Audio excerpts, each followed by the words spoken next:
Foro sozial iraunkorrean uste dugu ezinbestekoa dela alor hori ere jorratzea. Informazio egiaztatua, datu zehatzak eta gardenak eskaintzea, lekuan hitzetan interesa duten pertsonei espetxetako eguneroko egoeraren bilakaeran oinarrituta.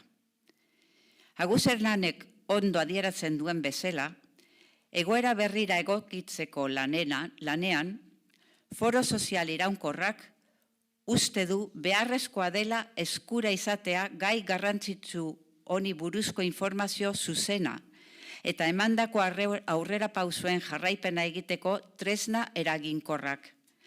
Hurbileko ingurunea gainditzeko eta informazio hori haratago proiektatzeko.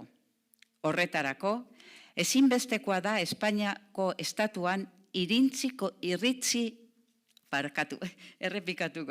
Horretarako, ezinbestekoa da Espainiako estatuan iritzi korronte demokratiko bat sortzea. Euskal Herriko bizikidetza demokratikoaren alde jardungo duena.